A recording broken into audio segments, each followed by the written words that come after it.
സിംഹമല്ല വേട്ടക്കാരനാവുക. കാട്ടിലെ രാജാവ് സിംഹമാണെന്നാണ് നമ്മൾ പഠിച്ചിട്ടുള്ളത്. എന്നാൽ സർക്കസ് കൂടാരത്തിൽ ചാട്ടവാറിന് മുന്നിൽ മുട്ടുമടക്കുന്ന സിംഹത്തെ നിങ്ങൾ കണ്ടിട്ടില്ലേ? രാജാവായാലും മറ്റൊരാളുടെ നിയന്ത്രണത്തിലാണെങ്കിൽ നിങ്ങൾ വെറും അടിമയാണ്. പലരും പറയും ക്ഷമിക്കണം, വിട്ടുകൊടുക്കണം എന്ന്. പക്ഷേ ഈ ലോകം ജയിച്ചവരെ മാത്രമേ ഓർമ്മിക്കൂ. നിങ്ങൾക്ക് ചുറ്റുമുള്ളവർ നിങ്ങളെ വില കുറച്ച് കാണുന്നുണ്ടെങ്കിൽ അവരോട് തർക്കിക്കാൻ നിൽക്കരുത്. പകരം അവരെ അമ്പരപ്പിക്കുന്ന രീതിയിൽ വളരുക. നിങ്ങളുടെ വിജയം അവർക്കുള്ള മറുപടിയാകണം.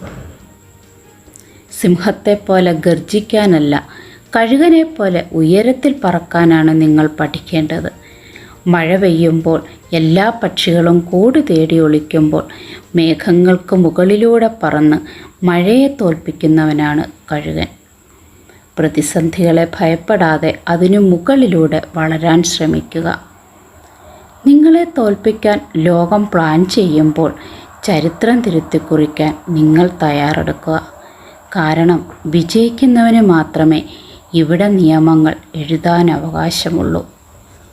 കൂട്ടുകാരെ, വിജയിക്കുന്നവന് മാത്രമേ ഇവിടെ നിയമങ്ങൾ എഴുതാൻ അവകാശമുള്ളൂ. Be unstoppable. താങ്ക് യു കൂട്ടുകാരെ.